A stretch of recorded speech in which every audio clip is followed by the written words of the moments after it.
नमस्कार, आप देख रहे हैं सुदर्शन न्यूज। मैं हूं आपके साथ शिवम दत्त मेहता और आपका स्वागत है जवाब तो चाहिए में आज हम बात करेंगे अंतरिक्ष की दुनिया में हिंदुस्तान के छलांग की। भारत ने अंतरिक्ष की दुनिया में एक और ऐतिहासिक उपलब्धि हासिल कर दी है। इसरो ने 30 दिसंबर 2024 को एक दिन पहले श्रीहरिकोटा से PSLV C-60 रॉकेट लॉन्च कर स्पेडेक्स मिशन की शुरुआत की है। आपको हमने कल रात को भी लाइव कवरेज भी दिखाई थी स्पेस में, जो इसका लॉन्च था वो वहां से श्रीहरिकोटा से, वो भी आपको हमने दिखाया। इस मिशन के तहत 24 सैटेलाइट्स को अंतरिक्ष की निचली कक्षा में स्थापित किया गया। इनमें से SDX-01 और SDX-02 नाम के दो प्रमुख सैटेलाइट्स को स्पेस डॉकिंग के जरिए जोड़ा जाएगा। स्पेस डॉकिंग यानी दो सैटेलाइट्स को अंतरिक्ष में जोड़ने की यह प्रक्रिया भारत को अंतरिक्ष तकनीक में नया मुकाम दिलाएगी। अगर भारत इस मिशन में सफल होता है तो वो अमेरिका, रूस और चीन के बाद ये क्षमता हासिल करने वाला चौथा देश बन जाएगा। यह सफलता भारत के अंतरिक्ष कार्यक्रम के लिए मील का पत्थर साबित होगी। इससे चंद्रमा और अन्य ग्रहों पर मानव मिशन, सैंपल रिटर्न मिशन और 2035 तक भारत का अपना स्पेस स्टेशन बनाने की राह आसान होगी। इसरो की इस ऐतिहासिक छलांग पर पूरे देश को जो है गर्व है, पूरा देश गर्व कर रहा है। 7 जनवरी 2025 को डॉकिंग प्रक्रिया पूरी होगी, यह अनुमान है जो हमारी अंतरिक्ष तकनीक के लिए एक नया आयाम खोलने वाली है। इसरो के वैज्ञानिकों की इस असाधारण प्रयास को सुदर्शन न्यूज नमन करता है। लेकिन यहां सवाल यह है कि आखिर अंतरिक्ष या साइंस के क्षेत्र की उपलब्धियां चुनाव का मुद्दा क्यों नहीं बनती?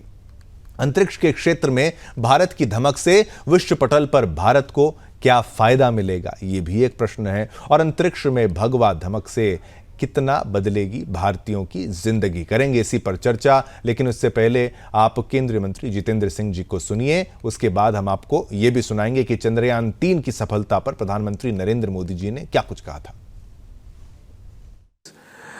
Now, the year 2024, also I don't know whether you noticed, the year began by making news about space. And I'm sure Pallav would bear me out when I say that. So it was the Aditya, the first solar mission by India, a very ambitious mission which had entered into L1 point. Of course, it's been launched earlier, or 3 months earlier, but it got into that destination in the month of January. And then throughout the year we had, as was being told you, the first ever National Space Day observed in the first 3 months after the Modi government 3.0 took over. Then the Proba 3 mission is again a solar mission, which is of course been launched by ISRO, but belongs to the European Space Agency. In other words, we are now also assisting them to accomplish their missions. And in between, so many trials have happened for the Gaganyaan, which is in the pipeline. चलिए, इसी के साथ प्रधानमंत्री नरेंद्र मोदी ने क्या कुछ कहा था उसके बारे में भी आपको दिखाते हैं। वो सुनिए उनके द्वारा क्या कुछ कहा गया था। में चंद्रयान के सफल लॉन्च पर पूरा भारत उत्साहित है। यह हमारे वैज्ञानिकों की बहुत बड़ी उपलब्धि है। अंतरिक्ष के क्षेत्र में भारत और फ्रांस का पुराना और गहरा सहयोग है। हमारी स्पेस एजेंसीज के बीच नए समझौते हुए हैं। इसमें सैटेलाइट लॉन्च सर्विसेज, समुद्र और धरती के तापमान और वातावरण को मॉनिटर करने के लिए तृष्णा सैटेलाइट बनाने का काम शामिल है।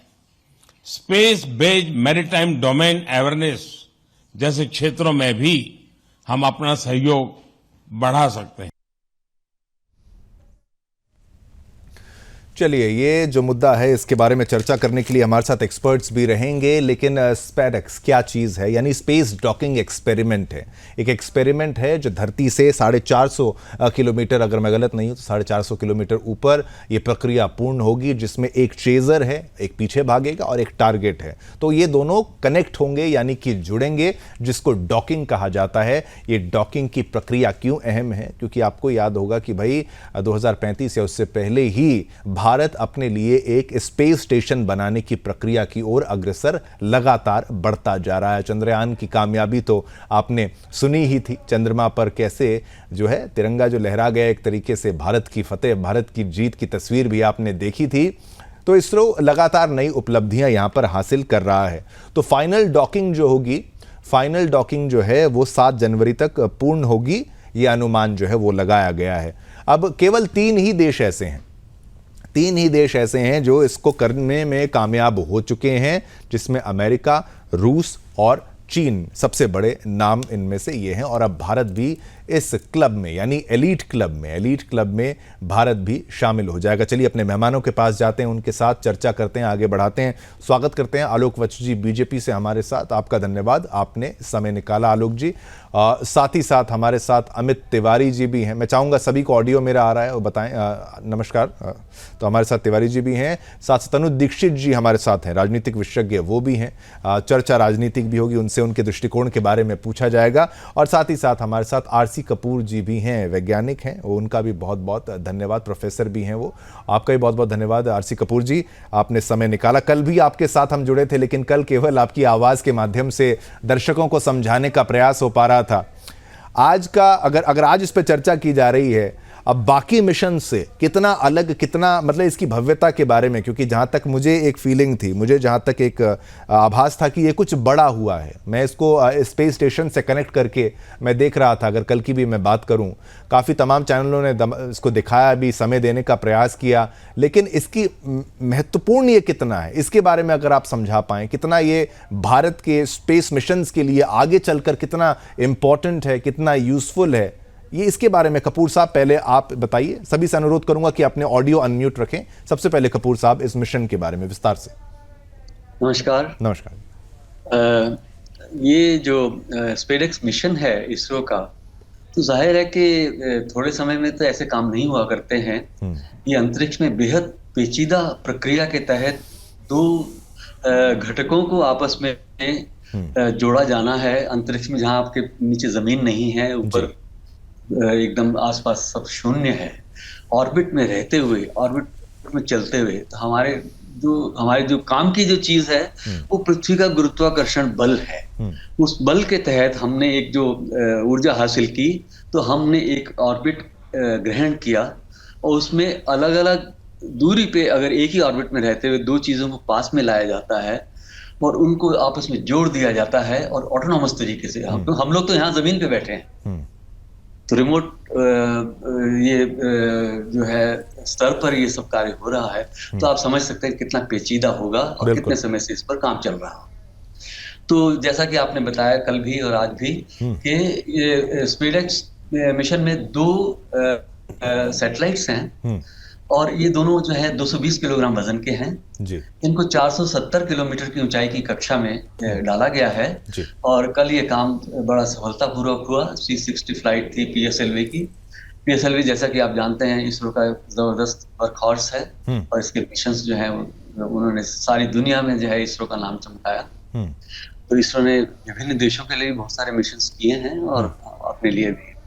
तो ये मिशन जो है इसलिए आज से बहुत जरूरी है कि आने वाले समय में भारत का अपना एक अंतरिक्ष स्टेशन होगा। बिल्कुल। इसके अलावा हमारा गगनयान का जो प्रोग्राम है जी, वो चाहे वो कितने भी समय से हम उस पर काम कर रहे हैं, वो अब दिन ज्यादा दूर नहीं रहा जब अंतरिक्ष में भारतीय अंतरिक्ष यात्री जो है पहुंचेंगे, और हमारे अपने रॉकेट से, हमारे अपने सब फैसिलिटीज के जरिए, और फिर ये वापस पृथ्वी पर उनको लाया जाएगा। ये सब कुछ जो है बहुत पेचीदा है।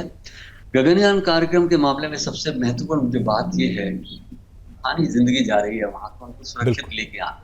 बिल्कुल ठीक है ना, इसीलिए जो है वो उसमें एक लंबा समय लगा है, और जो है अब हम उस स्थिति पे आ गए हैं कि अब जो नया ह्यूमन रेटेड जो लॉन्च व्हीकल है नंबर 3, उसको जो है उसके टेस्ट का समय आ गया, और उसमें जो डमी जो है क्रू मॉड्यूल के जरिए जो है एक्सपेरिमेंट किए जाएंगे। G1 G2 फ्लाइट्स हैं, उसके बाद अंतरिक्ष यात्री अंतरिक्ष में जाएंगे। लेकिन जो स्पेस डॉकिंग मैकेनिज्म है वो जो है विभिन्न स्थितियों में हमारे काम का है। बिल्कुल। और इसमें पहली बात तो ये है कि अभी जो कल जो लॉन्च हुई है उसमें चेजर और टारगेट को ऑर्बिट में डाल दिया गया है जी। और इसरो उन दोनों के बीच में सापेक्ष दूरी को थोड़ा बढ़ा रहे हैं। ठीक। ये दूरी करीब 20 किलोमीटर हो जाएगी ऑर्बिट के अंदर, यानी कि देखो ऑर्बिट की ऊंचाई पृथ्वी हमारी जमीन से 470 किलोमीटर है और वहां करीब 20 किलोमीटर की उनकी दूरी को हमने अचीव करना है और इसको अचीव करने में कोई शायद एक दिन का पूरा समय लग जाए। बिल्कुल। उसके बाद जो है हमने इनको जो ये सेपरेशन है इसको अरेस्ट करना है, फिर एक उचित समय पर इनको धीरे धीरे वापस एक दूसरे के पास लाने की प्रक्रिया शुरू होगी। तो 7 जनवरी की जैसे डेट दी गई है तो तब भी जो डॉकिंग को हमने इफेक्ट करना है वो भी एक लंबा समय लेने वाली है। तो 20 किलोमीटर से इनकी दूरी को जो है 5 किलोमीटर तक पहले लाएंगे, उसके बाद 1.5 किलोमीटर, फिर 500 मीटर, उसके बाद 3 मीटर। तो एक लो इम्पैक्ट मैकेनिज्म है डॉकिंग का, उसके तहत दोनों सैटेलाइट्स के बीच की जो सापेक्षिक गति होगी 1 सेंटीमीटर प्रति सेकंड। तब आप कल्पना कीजिए, आप एक अपने फुट रूलर को देखिए, 1 सेकंड में आपकी उंगली कितना आगे चलती है, उसके हिसाब से आप देखिए अंतरिक्ष में जो है इनको उस हिसाब से निकट लाते जाना है। हमारे पास एक इन दोनों यानों के ऊपर सेंसर्स हैं और पोजीशनिंग के लिहाज से मैकेनिज्म्स हैं, क्योंकि इनके एटीट्यूड को जो है वो सेट करेंगे जी। और क्योंकि ये दोनों सैटेलाइट्स एंड्रोजीनस हैं, यानी मेल फीमेल पार्ट्स उन दोनों में हैं, तो उनको एक किस्म से जोड़ना है। तो इस धीमी गति से इनको जोड़ा जाना है, तो एक गाइडेंस एल्गोरिज्म रहता है, वो फिर इनको निकट लाएगा। मतलब एक बेहद मतलब बड़े स्केल पर हमारी जो टेक्नोलॉजी है वो एडवांस कर चुकी है। इसरो ने भी मतलब काफ़ी अपनी पूरे कह लीजिए कार्यकाल में जितने समय से इसरो है उसने काफ़ी एक्सपेरिमेंट्स को देखा, उन दौरों को देखा, और एक स्वीट ऑफ सेंसर्स जिसको कहा जाता है, एक पूरा sensors, initial sensors, optical sensors, radar sensors, मैं भी थोड़ा आजकल पढ़ने लगा हूँ जब से ये विषय हमने लेकर आए कपूर साहब। लेकिन थोड़ा सा आपको मैं रखता हूँ, आपसे और भी मैं प्रश्न पूछूंगा क्योंकि इसमें काफ़ी ऐसे पैटर्न्स हैं जो दर्शक समझने का प्रयास करेंगे। लेकिन एक जो हमारा जो मुद्दा ये कि क्या ये राजनीतिक विषय भी बन सकता है, और विपक्ष को भी तो बोलने का मौका, आलोक वत्स जी भी हमारे साथ हैं, उन पर मैं आऊंगा, लेकिन उससे पहले अमित तिवारी जी, कांग्रेस की क्या प्रतिक्रिया रहेगी? ये बिल्कुल एक ओपन प्लेटफॉर्म में एक खुला डिस्कशन, कल के मिशन को लेकर आपकी क्या प्रतिक्रिया रहेगी? पहले देखिए सबसे पहले इसरो को सलाम और जय हिंद वंदे मातरम के साथ शुरुआत करते हैं। जय हिंद वंदे। कौन ऐसा हो सकता है जो देश के जो अंतरिक्ष अनुसंधान संस्थान के इस विजनकारी प्रयोजनों को सराहेगा नहीं। और हमें फक्र है कि हमारे देश के जो राजनीतिज्ञ थे और जो हमारे वैज्ञानिक हैं, जिन्होंने कभी सदियों पहले इसरो साराभाई केंद्र से शुरुआत करके यहां तक आज जब हम पहुंचे हैं, तो ये हमारे वैज्ञानिकों की बहुत ही कड़ी मेहनत, बहुत ही लगन, निष्ठा, समर्पण, त्याग, सब कुछ उन्होंने लगा दिया है देश के लिए, और हम फक्र से उन्हें नमन करते हैं और हम उन्हें, उन पुण्य आत्माओं को सलाम करते हैं। देखिए, जहां तक बात रहती है कि बिल्कुल होना चाहिए, हम तो कहते हैं राजनीतिक दृढ़ इच्छा शक्ति बहुत ही एक बड़ा विजन होती है किसी भी प्रोजेक्ट को एम्पावर करने में, इंप्लीमेंट करने में। वो चीजें देखने को भी मिलती है जब हम देखते हैं कि इसरो की स्थापना से लेकर के आज तक के समय में चंद्रयान 1 पर जाते हैं 2009 में, 2008 में जो चंद्रयान 1 था वो गया चंद्रमा पर, और वहां पानी का पता लगा उसी चंद्रयान 1 के माध्यम से। चंद्रयान 2 2013 फिर आगे गया। इसके बाद में 3 वाला जो था वो सफल हुआ। हमारे जो वैज्ञानिक थे वो निरंतर मेहनत करते रहे।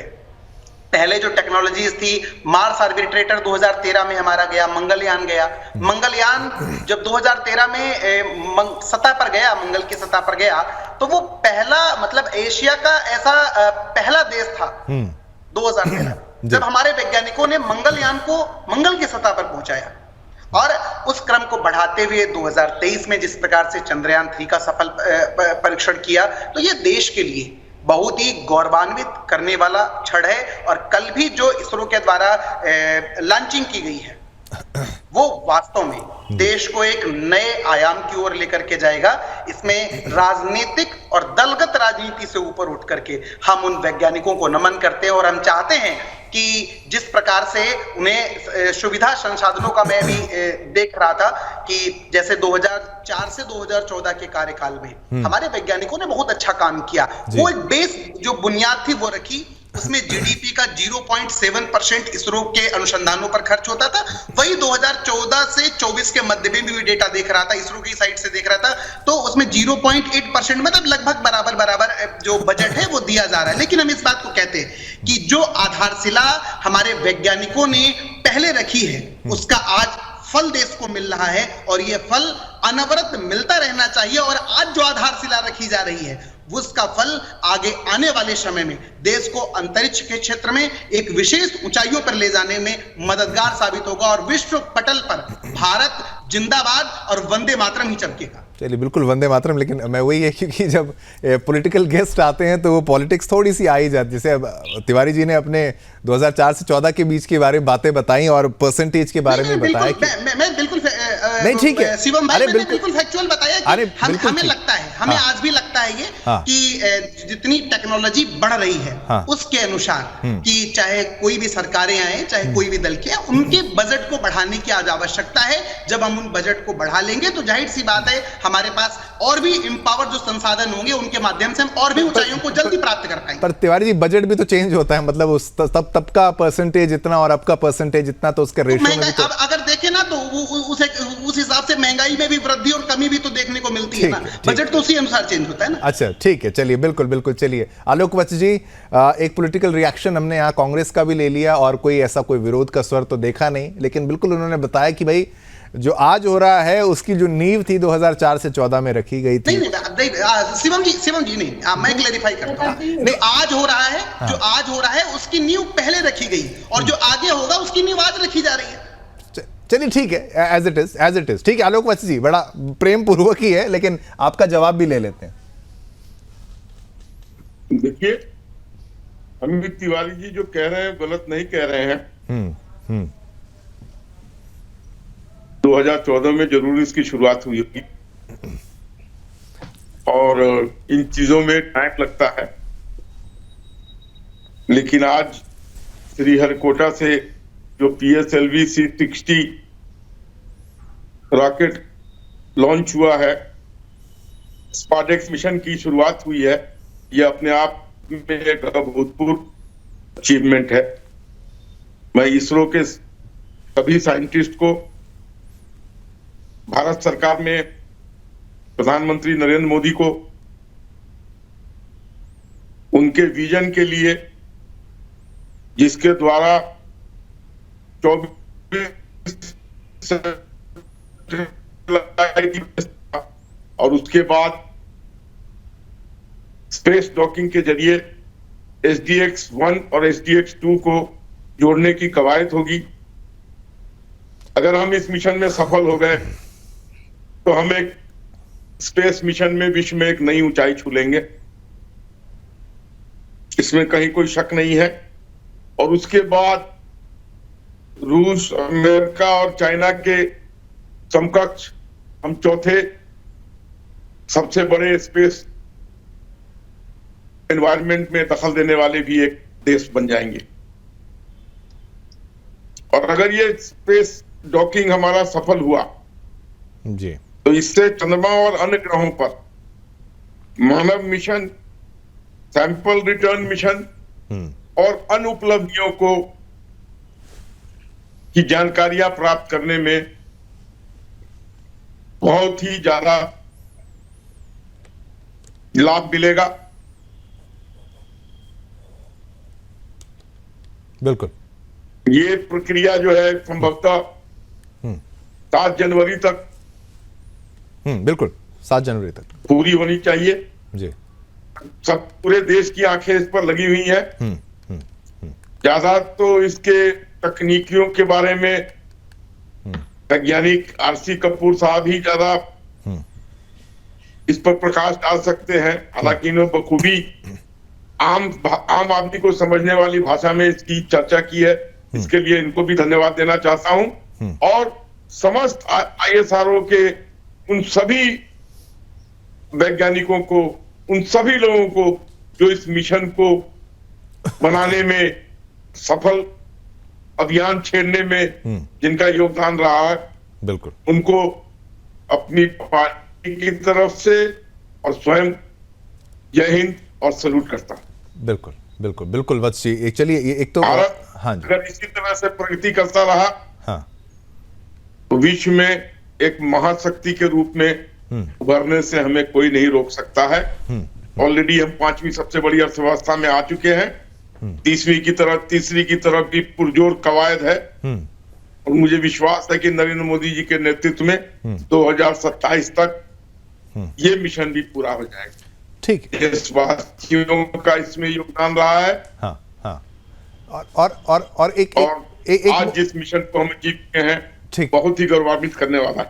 बिल्कुल। इसके लिए जो भी शब्द मेरे पास शब्द कम पड़ रहे हैं, हाँ, इन महान व्यक्तियों को मैं इतना ही कहूंगा, नमन नमन नमन। बिल्कुल, बिल्कुल। चलिए और भी रिएक्शंस मैं आप सब पर लेता हूं, लेकिन तनुज दीक्षित जी भी हमारे साथ हैं। एक विषय है कि भाई देश की उन्नति होना, महंगाई के मुद्दे, तमाम मुद्दे, लोगों के खाने पीने के मुद्दे, रोजगार के मुद्दे, वो तमाम चीज़ें, और साथ ही साथ बहुत महत्वपूर्ण है क्योंकि अगर बात करें, अमेरिका हमेशा से एक संपन्न देश नहीं रहा होगा, रूस हमेशा से संपन्न नहीं रहा होगा, चीन हमेशा से एकदम डेवलप्ड स्टेज तक जहां आप वो है वो नहीं रहा होगा। साथ साथ उन्होंने ये सारे प्रोजेक्ट्स जो हैं वो जारी रखे हैं। अब इनका एक राजनीतिक दृष्टिकोण से, और क्या ये मुद्दा बनते हैं या बन सकते हैं, लोग इसको कैसे लेते हैं, और आपकी थिंकिंग एनालिसिस क्या समझती है? क्या ये एक विषय बन सकता है? आने वाले समय में इसका कोई लाभ भी मिलेगा? हो सकता है इकोनॉमिकली, बट आपका क्या एनालिसिस है तनुज? देखिए, आज जो है भारत ने इसरो यानी इंटरनेशनल स्पेस रिसर्च ऑर्गेनाइजेशन ने जी आज अपने एस्टैब्लिशमेंट के, हम बहुत बड़ी बात कर रहे हैं, एस्टैब्लिशमेंट के 26 सालों के बाद में भारत आज अपना खुद का स्पेस के अंदर एक स्टेशन बनाने की कगार पर आ गया है। स्पेडेक्स जो कि PSLV C60 जो यान आज लॉन्च हुआ है, उसका गौरवशाली, इतना गौरवशाली दिन है आज भारतीयों के लिए। हम ये समझे कि इसरो की स्थापना और रोल 1969 में, विशेष रूप से अगर बात करें तो संचार, दूरदर्शन प्रसारण, मौसम संबंधित सेवाएं, संसाधन मॉनिटरिंग और प्रबंधन, अंतरिक्ष आधारित जो नौ संरचना सेवाएं होती है, उसकी प्रमुख अंतरिक्ष प्रणालियों की स्थापना करी गई थी। लेकिन आज हम ये देखें, और सन 2008 में पहला चंद्रयान, शिवम जी, भारत के द्वारा चंद्रयान 1 मिशन इसरो ने करा था। और आप ये सोचें कि 69 से लगा करके 2008 तक में महज एक चंद्रयान मिशन हुआ था। लेकिन 2014 से, जब से भारतीय जनता पार्टी, नरेंद्र मोदी जी की सरकार बनी, उन्होंने इंटरनेशनल स्पेस रिसर्च ऑर्गेनाइजेशन को इतने महत्वता दी, प्रॉपर फंड दिया, प्रॉपर उनको समय दिया। आप ही देखिए 2018 में चंद्रयान 2 और महज 5 सालों में चंद्रयान 3 जैसे बड़े मिशन के साथ आदित्य L1 जो मिशन है वो भी हमको देखने को मिला।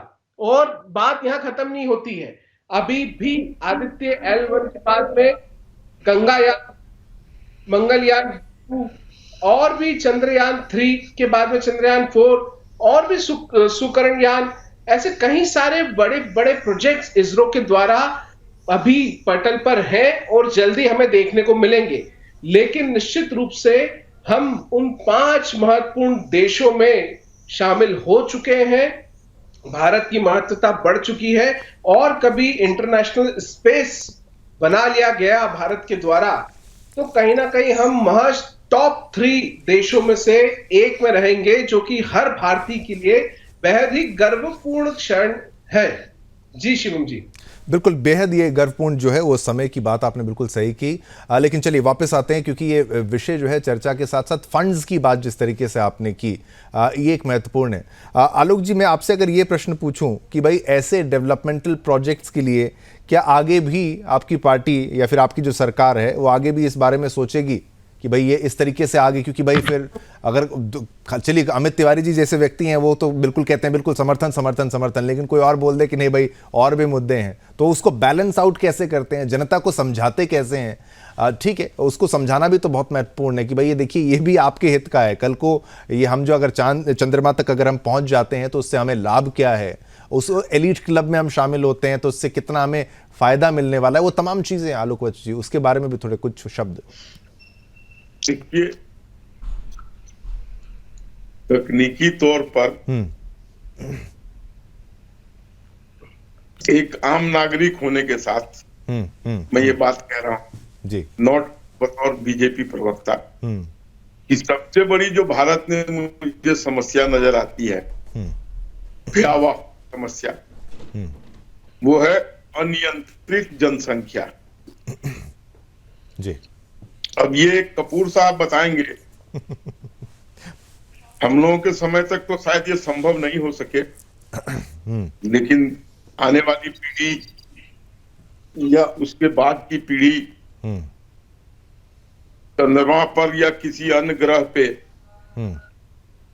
सेटल होने की कोई गुंजाइश या कोई इस तरीके की कवायद नजर आती है तो एक सुखद खबर होगी। बिल्कुल बिल्कुल। भारत की मेरे हिसाब से सबसे बड़ी त्रासदी अनियंत्रित जनसंख्या। कभी बचपन में भी सुना था, उसके बाद भी सुनता रहा हूं कि शायद उन जगहों पर आदमी इस तरीके की खोज कर रहे हैं कि शायद यहाँ पर मानवता को बसाया जा सके। बिल्कुल बिल्कुल बिल्कुल। और दूसरी चीज, नरेंद्र मोदी के नेतृत्व में ने भारत को विश्व गुरु बनाने की ठान रखी है और उसके लिए हम पुरजोर कवायद और कोशिश हर क्षेत्र में कर रहे हैं। तो स्पेस के क्षेत्र में भी तक हम अग्रणी में नहीं आएंगे तब तक विश्व गुरु का रोल हमारा अधूरा रह जाएगा। आज साइंस का युग है, एआई का युग है। इस तरीके से नरेंद्र मोदी जी के नेतृत्व में भारत में हमने डिजिटल प्लेटफॉर्म्स पेमेंट के रचे। आज एक सब्जी वाला, मूंगफली वाला भी पेटीएम से पेमेंट ले लेता है, गूगल पे से पेमेंट ले लेता है जी। 10 रुपए 5 रुपए की भी पेमेंट लोग कर देते हैं। तो ये सब जो क्रांति आई है नरेंद्र मोदी जी के नेतृत्व में, मुझे पूर्ण विश्वास है ये और गहराइयों तक जाएगा और इसके नए नए आयाम खुलेंगे। बिल्कुल। और अब हम उसी स्थान पर पहुंचने के बिल्कुल नजदीक हैं। अगर हमारा स्पेस डॉकिंग कामयाब अगर होता है, जो सफल होगा, बिल्कुल बिल्कुल प्रार्थना करता हूं। ये आपकी बातों तो में मुझे लगता है कि आने वाले समय में हाँ जी हाँ जी हाँ जी हाँ जी इसके लिए फंड भी उसी हिसाब से एलोकेट किए जाएंगे। बिल्कुल। और बनता बिल्कुल अभी तक साथ देती आ रही है हमारा देश को आगे बढ़ाने में। हाँ जी। और आगे भी साथ देगी इसी तरीके से कि हम आगे बढ़ते जाएं। बात समझ में आती है कि भाई काफ़ी ऐसे काम जो हैं वो टेक्नोलॉजी के वाइज वो किए गए। अमित जी, क्या आप ये जो टेक्नोलॉजी में शिफ्ट आया है, डिजिटल पेमेंट्स की बात करें, विदेश यात्रा का एक मौका शायद मुझे भी मिला था, लेकिन वहाँ पर भी मैं देखता हूँ बाहर के जो देश हैं वो अभी भी मतलब करेंसी नोट्स पर टिके हुए हैं। जिस तरीके से हमने अपने डिजिटल पेमेंट्स को इतना आगे बढ़ाया है, बदलाव तो है, अब चाहे आपकी पार्टी रही हो चाहे ये वाली पार्टी रही हो, लेकिन उस पार्टी चेंज के बाद, सरकार चेंज के बाद, क्या आप इसकी एक वो है तारीफ करते हैं कि नहीं? ये प्रश्न आप पे रहेगा। अब एक छोटा सा ब्रेक पहले लेते हैं, वापस आते हैं। कपूर साहब भी हैं, तनुज दीक्षित जी भी हैं, तिवारी जी, सबसे ये प्रश्न पूछा जाएगा, लेकिन एक छोटे से ब्रेक के बाद कि अंतरिक्ष को भगवा कर दो कि भाई वहां पर तिरंगा भी हो और जो कि सरकार है मौजूदा। एक छोटा चलते हैं अपने मेहमानों के पास। अमित तिवारी जी से जो मैंने सवाल पूछा था कि भाई जो टेक्नोलॉजिकल चेंज है या फिर ग्रोथ कह लीजिए, जिसकी मौजूदा सरकार जो है क्रेडिट भी लेती है, इस पर आपकी क्या प्रतिक्रिया है? वो एक पैराडाइम चेंज कि भाई बाहर देशों में अगर देखा जाए, यहाँ देखा जाए, कुछ चीजों में भारत भी अब बढ़िया है, क्यों, क्या कहेंगे अमित तिवारी जी? देखिए, भारत सदैव से अच्छा रहा है। हाँ। भारत की आधारशिला न कांग्रेस ने रखी है न भारतीय जनता पार्टी ने रखी है। और ना भारत कांग्रेस है ना भारतीय जनता पार्टी है। भारत अपने आप में अद्भुत, अनंत और विभिन्न व्यवस्थाओं का एक संगम है जो कि अनवरत चलता था, चलता है, चलता रहे। हम आप आए थे, आए हैं और कल चले जाएंगे। दूसरी बात, जिस डिजिटल पेमेंट का जिक्र आज वर्तमान परिदृश्य में हो रहा है और जिसके डिमेरिट इस प्रकार से देखने को मिलते हैं कि डिजिटल इंडिया के तहत हर घर, मतलब जो प्रत्येक घर से खाता खुलवा लिया गया, उसमें जीरो बैलेंस के नाम पर 7500 करोड़ रुपए उन गरीबों के खातों से काट लिए गए। सरकार इस पर सोचे। दूसरी बात, जिस आधार और डिजिटल क्रांति की आज नींव और बखान किया जा रहा है, शिवम जी, इसकी जानकारी हम देश को है कि यूपीए 2 के शासनकाल में आधार योजना डिजिटल क्रांति लेकर के आई थी और उसी आधार के माध्यम से आज वो पूरा डिजिटलाइजेशन हो रहा है। तो हम इस बात को सदैव मानते हैं और प्रयास करते हैं कि जिस प्रकार से हमारे स्वर्गीय प्रधानमंत्री, जिन्हें हम श्रद्धा सुमन आज अर्पित करते हैं, आज साल का आखिरी दिन भी है और वो हम कांग्रेस पार्टी और पूरे देश के लिए भी यह दुख का विषय है कि आज हमारे मध्य नहीं है। चाहे वो आर्थिक सुधार हो, चाहे वो सामाजिक सुधार हो, चाहे वो आर्थिक निर्भरता के मामले हो, चाहे वो डिजिटल क्रांति की बात हो जिसमें हम आधार योजनाओं से जुड़े, उन सभी दूरदर्शी सोच का माध्यम जी गांव का, सुदूर वर्ग का, मतलब कहीं से भी व्यक्ति जो भारत की मुख्य विकास धारा से जुड़ सके, वो जो काम स्वर्गीय श्री मनमोहन सिंह जी ने किए, वो देश के विकास में मील का पत्थर साबित हैं और साबित रहेंगे। उनको कोई नकार नहीं पाएगा। और भविष्य में हम आशा करते हैं कि सकारात्मक दृष्टिकोण से अगर राजनीति के साथ साथ विकास के आयाम प्राप्त किए जाएं तो बहुत ही सर्वसुलभ होगा। शिवम भाई, बस 1 मिनट और चाहिए। बोलिए, बिल्कुल बोलिए, मैं तो कुछ टोक नहीं। मैं आज बिल्कुल 2024 जा ही जा रहा है। नहीं, मतलब बस इस वाले फैक्ट से हम आप सहमत नहीं है। हम अंग्रेजी नववर्ष नहीं मानते, बस और कुछ नहीं। मैं तो बस इस बात को कहता हूँ कि जिस प्रकार से आम लोगों की जिंदगी में जो परिवर्तन आनी चाहिए, वो सरकारों की एक नैतिक जिम्मेदारी है। अभी मैं आपको बहुत छोटी सी घटना बताता हूँ। लखनऊ के चारबाग रेलवे स्टेशन पर जिस प्रकार से इस सरकार ने निजीकरण का दंश मचा करके रखा है ना, चारबाग रेलवे स्टेशन जो कि 155 वर्षों के लिए आई गेस लीज पर दे दी गई है, वहां पर 2.5 साल के बच्चे, महिलाएं और पुरुष जिनके पास कपड़ा नहीं है तन पे ढकने के लिए, वो सो रहे होते हैं।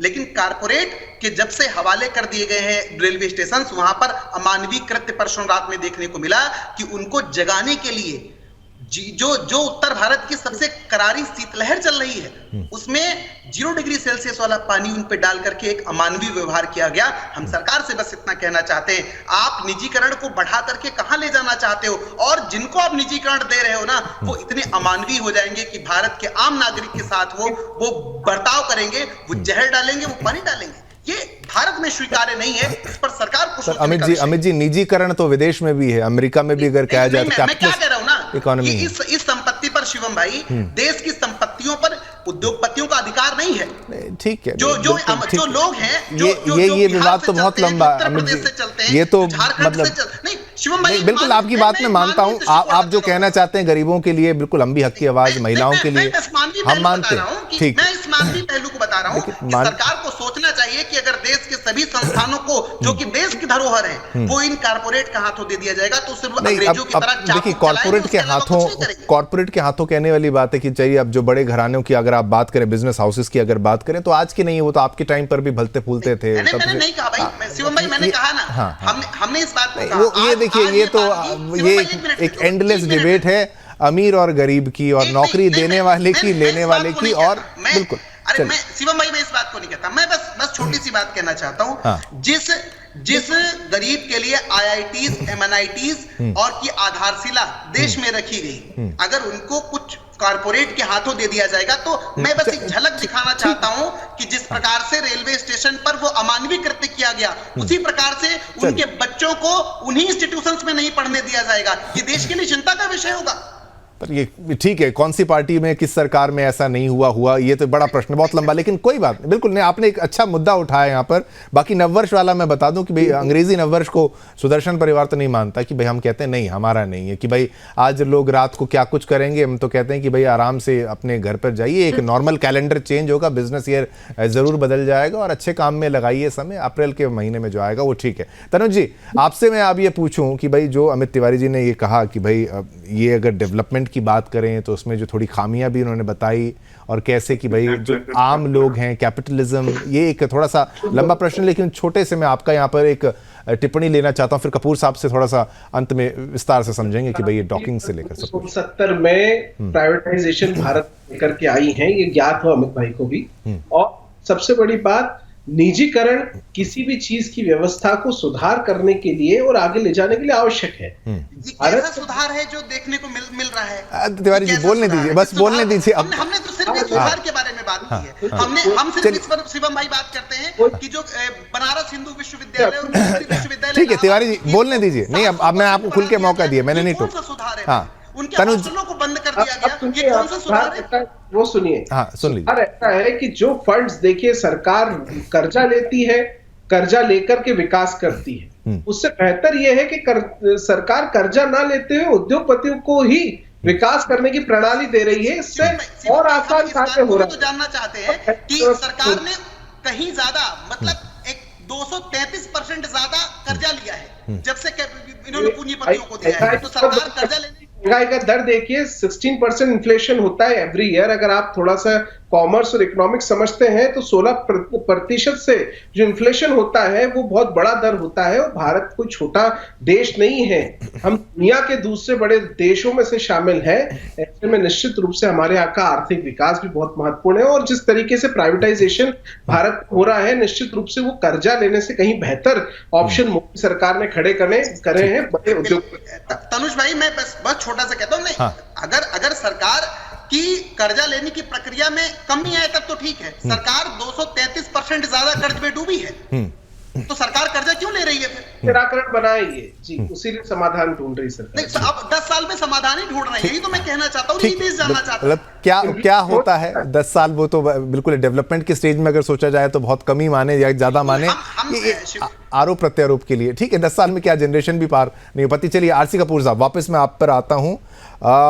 क्या, मैं नहीं कहूँगा क्योंकि आप एक पॉलिटिकल गेस्ट नहीं है, लेकिन जो सुविधाएं यहाँ पर जो मिल रही हैं, जो इसरो को अगर मिल रही हैं तमाम एक्सपेरिमेंट्स करने के लिए, साइंटिफिक रिसर्च के लिए, ये पर्याप्त होता है? इसमें बदलाव का कोई पैटर्न आपने इसमें आभास किया?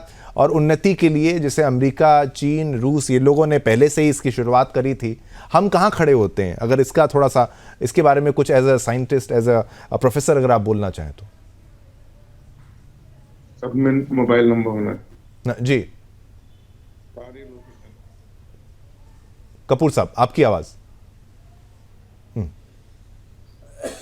देखिए, कल रात की जो लॉन्च है वो बहुत ही महत्वपूर्ण है, क्योंकि आने वाले समय में जो भी हमारे प्रोग्राम्स हैं इसरो के, उनमें इसका एक महत्वपूर्ण रोल होने वाला है। क्योंकि जो इसमें जो विभिन्न पेलोड्स हैं इन दोनों सैटेलाइट्स के ऊपर, उसमें से एक है वॉकिंग रोबोटिक आर्म। तो स्पेस डेब्री को लेकर के भी जो है इसरो काफी सचेत है कि अंतरिक्ष में ही जो है उनको जो भी रॉकेटरी में कुछ एक डेब्री तो पैदा होती ही है, उनको ऑर्बिट में रहते हुए ही जो है समेट लिया जाए और किसी प्रकार से उनको या तो पृथ्वी पर लाया जाए या फिर उनका सूटेबल तरीके से डिस्पोजल किया जाए। एक तो ये, क्योंकि स्पेस डेब्री अपने आप में बहुत महत्वपूर्ण जो है प्रॉब्लम, वो चिंता का विषय बन गया है। क्योंकि विभिन्न प्रकार के लॉन्चेस होते ही हैं, और अगर 1 सेंटीमीटर का ऑब्जेक्ट भी आपके किसी सैटेलाइट के साथ जाके टकरा जाता है तो आप नहीं समझ सकते कि इसका क्या प्रभाव हो सकता है। मतलब कपूर साहब, ये जनता समझती नहीं है, स्पेस डेब्री मतलब स्पेस में भी कूड़ा करकट है। ये लोग सोचेंगे तो कि भाई आपके घर के बाहर या बगल में ही कूड़ा डस्टबिन नहीं हो रहा, स्पेस में भी कूड़ा। कपूर साहब, ये विषय तो बहुत विस्तार से आप समझा रहे हैं। मैं आपसे एक प्रश्न जो पूछ रहा था, शायद आप थोड़ा सा मिस कर गए। मैं कहना चाहता था कि जो बदलाव आप देखने को मिल रहा है, जो फंड एलोकेशंस होते हैं, और अमेरिका, चीन और इन देशों के बनिस्बत अगर हम अपना कंपैरिजन करें, कहाँ खड़े होते हैं और कहाँ तक पहुंच सकते हैं? संभावना और मौजूदा स्थिति संक्षेप में जैसा आप बता पाए। देखिए, मैंने अपने बहुत से वैज्ञानिकों के साथ जो है कभी कभी जानकारी हासिल होती है, तो एक बात जो सामने आती है कि कई विकसित देशों के मुकाबले हमारा जीडीपी का जो परसेंटेज रिसर्च और विज्ञान के लिए हम अलग करते हैं वो कम है। ठीक, इसको बढ़ाए जाने की जरूरत है। ठीक। दूसरी बात, मैं आपको एक बात बताता हूँ। देखिए, आपको फिल्म के गीत की लाइन याद होगी, ज्यादा की नहीं लालच हमको, थोड़े में गुजारा होता है। इसरो की जो है इसकी सबसे बेहतरीन मिसाल, इससे ज्यादा मैं और दे नहीं सकता हूँ। बिल्कुल, बिल्कुल। भारतीय वैज्ञानिकों, देखिए मैं 1971 से प्रोफेशनल लाइफ है मेरी जी। और तब से मैं देख रहा हूँ जिस हिसाब से फंड्स एलोकेट होते थे उसके बावजूद जो है भारतीय वैज्ञानिक जो है अपने हिसाब से काम करते रहे, और बिल्कुल जो उसका जो परिणाम जो है आपके सामने है, बखान करने की भी जरूरत नहीं है। बिल्कुल, बिल्कुल। तो ये एक प्रोसेस है कि जब हम एक प्रस्ताव रखते हैं कि भाई हमको ये काम करना है, तो उसका जो रिव्यू है और इवेल्युएशन है वो दूसरे वैज्ञानिक करते हैं। बाद में जो है उसके ऊपर भारत सरकार की मोहर लग जाती है। बिल्कुल, बिल्कुल। तो हमारे एम्बिशंस को देखते हुए कि हमने अगर 100 रुपए मांगे, ठीक है अभी आप 50 में गुजारा करो, अगले साल आपको 25 और देंगे, हम उसमें करते जाते हैं। तो आज देखो, आज हम इस जगह पे आप पहुंचे हैं। बिल्कुल। तो मैं इसको उसी क्वालिटी और के रूप में एक देखता हूं। कंपैरेटिव एनालिसिस भी नहीं आपने संक्षेप में बोला शुरुआत से, लेकिन ये आपने कहा कि भाई जितनी जरूरत है उससे थोड़ा कम, लेकिन